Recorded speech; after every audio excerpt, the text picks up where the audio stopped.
Hola, mi nombre es Cielo Hurtado y les voy a hablar un poco sobre el punto número 1 del taller.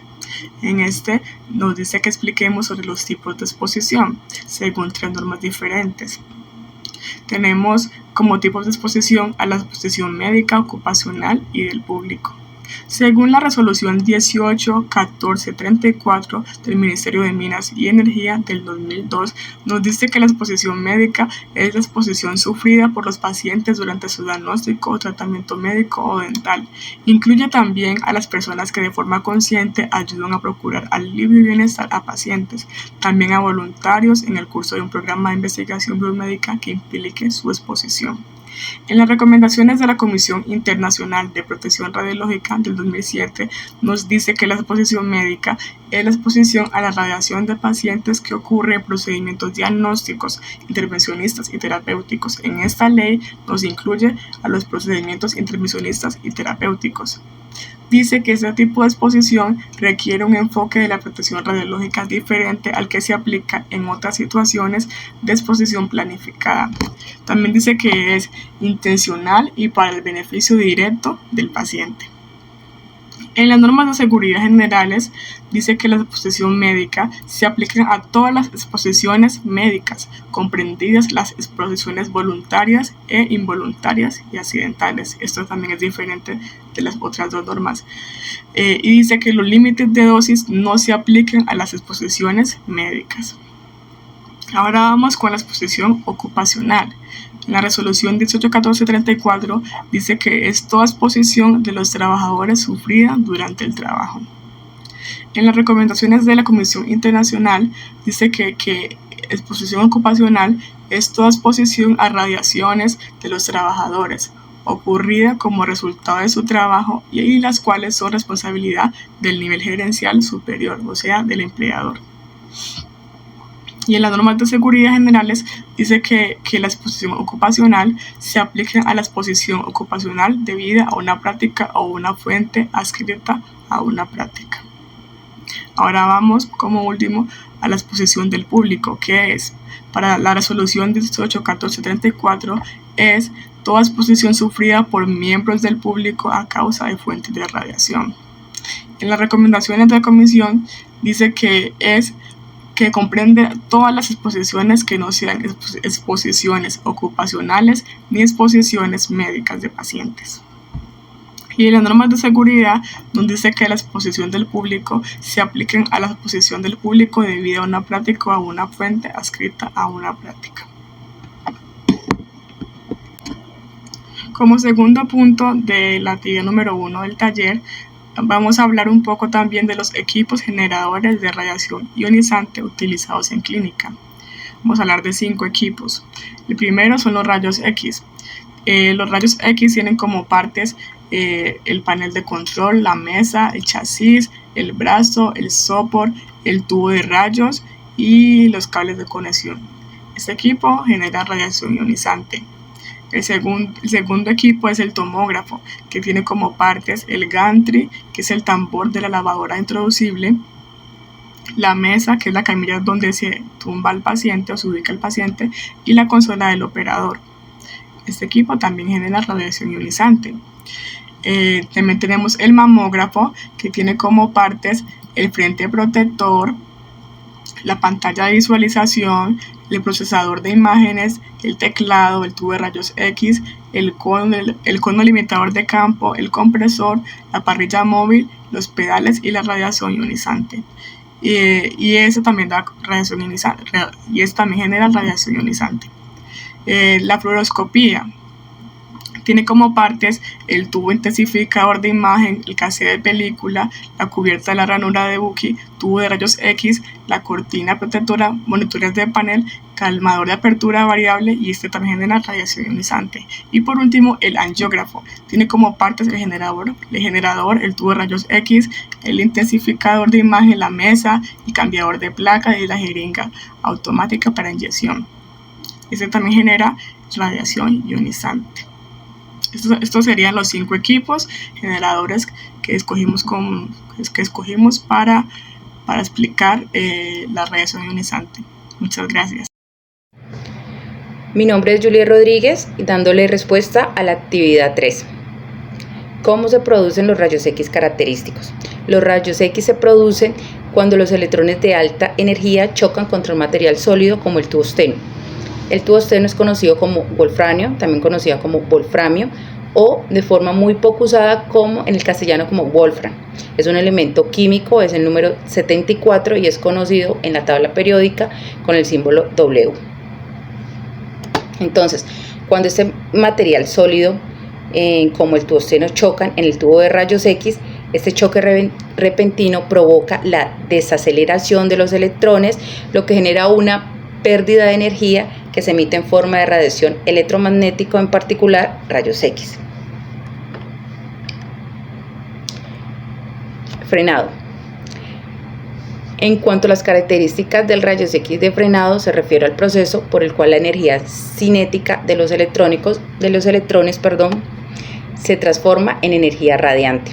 Cuando un electrón de alta energía es frenado por un átomo del material del frenado, su energía cinética se convierte en un fotón de rayos X. Este fotón emergente tiene una energía que depende de la energía cinética inicial del electrón y de la carga nuclear del átomo de frenado. Las características del frenado de rayos X son como la intensidad, la distribución espectral, están influenciadas por diversos factores, como la energía de los electrones incidentes y el material de frenado utilizado. ¿Cómo se producen los rayos gamma? Los rayos gamma se producen generalmente durante procesos nucleares, como la desintegración radiactiva, la aniquilación de partículas subatómicas o en reacciones nucleares, como las que ocurren en el interior de las estrellas o en explosiones nucleares. Cuando un núcleo atómico pasa de un estado energético superior a un estado más estable, puede liberar la energía excedente en forma de un fotón de alta energía, que es un rayo gamma. Estos fotones tienen una longitud de onda muy corta y una energía extremadamente alta, lo que hace altamente penetrantes y potencialmente para la materia viva. Los rayos gamma también pueden ser producidos por reacciones nucleares, por procesos naturales o artificiales. Por ejemplo, en las centrales nucleares, que se producen grandes cantidades como el resultado de la fisión nuclear y la posterior emisión de neutrones y otros procesos asociados. Gracias. Buen día, mi nombre es Angie Vanessa Rojas, soy estudiante de Tecnología en Radiología e Imágenes Diagnósticas y explicaré la actividad 5 del anexo 1. Primero que todo explicaré qué es la desintegración radiactiva. La desintegración radiactiva es el proceso en el cual los átomos liberan energía, y esto es al emitir partículas ionizantes o radiación electromagnética. Como proceso de desintegración radiactiva es aquel cuando un neutrón se desplaza e impacta contra un elemento de peso atómico elevado, y el núcleo es dividido en dos núcleos de peso atómico intermedio, y estos liberan energía y empiezan a chocar contra otros núcleos. Las partículas emitidas por estos son de tres tipos: alfa, beta y gamma. Como desintegración alfa, como ya pudimos ver en el punto anterior, es una variante de desintegración radiactiva en la cual un núcleo atómico emite una partícula alfa. Esta desintegración es producida al desprenderse del núcleo dos protones y dos neutrones. Como desintegración beta, entendemos que es una desintegración radiactiva en la cual un protón es un núcleo es convertido en un neutrón o viceversa. Esto se debe a una interacción nuclear débil. Como captura electrónica, entendemos que es un proceso en el cual un electrón anatómico de la capa K se combina con un protón del núcleo y forma un neutrón y un neutrino electrónico. Como conversión interna, entendemos que es un proceso intermolecular por los cuales la molécula pasa a un estado electrónico de más baja energía. La emisión de rayos gamma, esos son producidos en la desexcitación de un nucleón de un nivel excitado a otro de menor energía y en la desintegración de isótopos radiactivos. Como flúor 18, el flúor 18 es un emisor puro de positrones, en la cual la radiación que se emite es detectada con una tomografía por emisión de positrones. Como desintegración de entendemos que un 97% del tiempo es desintegrado por emisión de positrones y el 3% restante lo hace por captura electrónica. Cuando ocurre esta desintegración del flúor 18, da lugar a un átomo de oxígeno 18. El yodo 131 radiactivo es utilizado como un tratamiento de medicina nuclear, como procedimientos de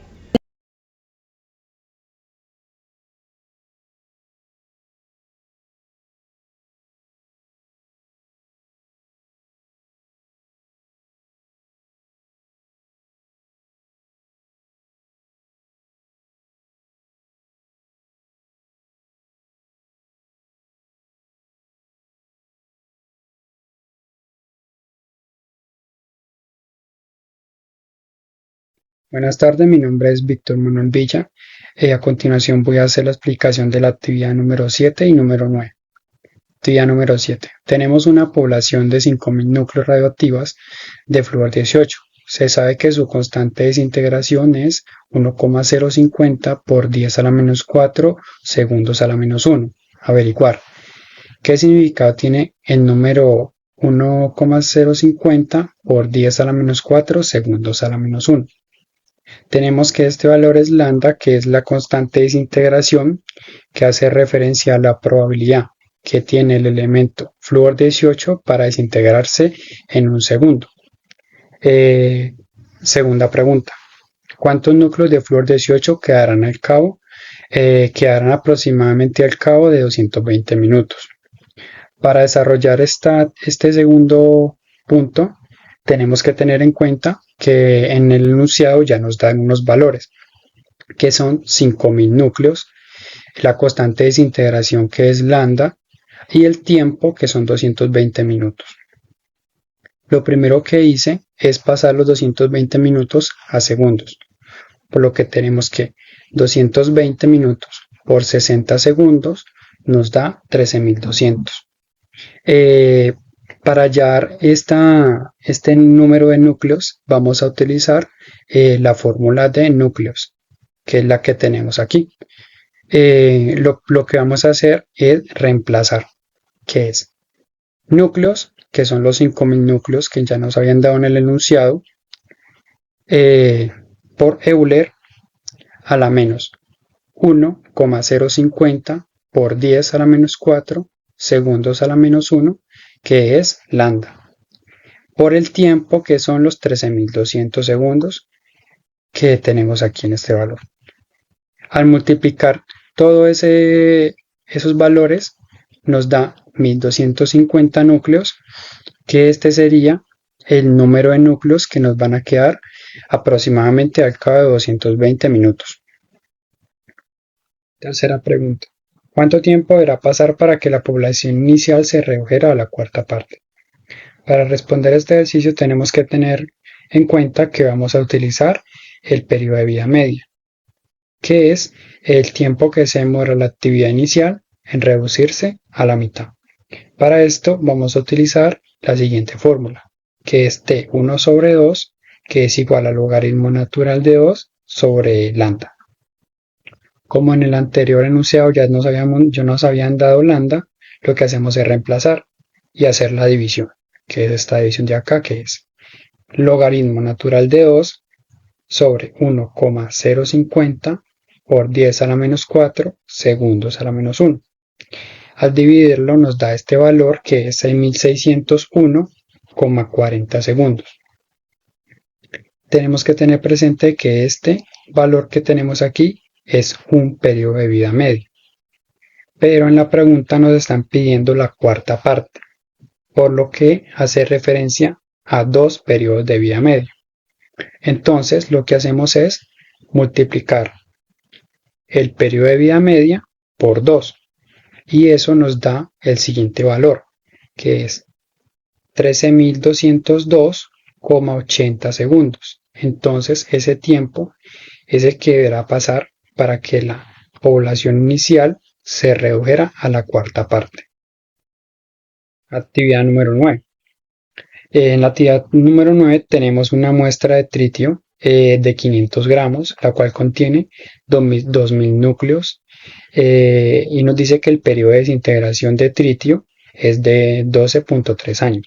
Averiguar. ¿Qué significa esa cifra de 12.3 años? Esa cifra de 12.3 años es el periodo de vida media que tiene el tritio en reducirse a la mitad. Segunda pregunta. Calcular la actividad de esa muestra en la actualidad. Para calcular la actividad de una muestra en la actualidad tenemos que usar esta fórmula, que es A igual a lambda por núcleos. Pero como en este enunciado no nos han dado lambda, que es la constante de desintegración, tenemos que primero hallar lambda. Y para hallar lambda tenemos que utilizar esta fórmula, que es lambda igual al logaritmo natural de 2 sobre el periodo de vida media.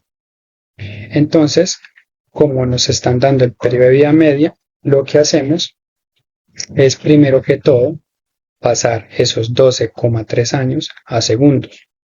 Y lo que hacemos es multiplicar 12 por 30 por 24 por 3600 y al hacer esa multiplicación nos da este valor en segundos. Ya lo que hacemos en esta parte es reemplazar y hacer la división. Entonces tenemos que lambda es igual al logaritmo natural de 2 sobre el tiempo de vida media, el periodo de vida media. Al hacer esta división nos da este valor que sería lambda. Entonces lambda es igual a 1,81177 por 10 a la menos 9 segundos a la menos 1. Entonces, como ya tenemos lambda, ya podemos hallar la actividad inicial, la actividad de la muestra en la actualidad. Entonces ya lo que hacemos es reemplazar. Entonces tenemos que lambda es 1,81177 por 10 a la menos 9 segundos a la menos 1. Y lo multiplicamos por los 2000 núcleos que nos dieron en el enunciado.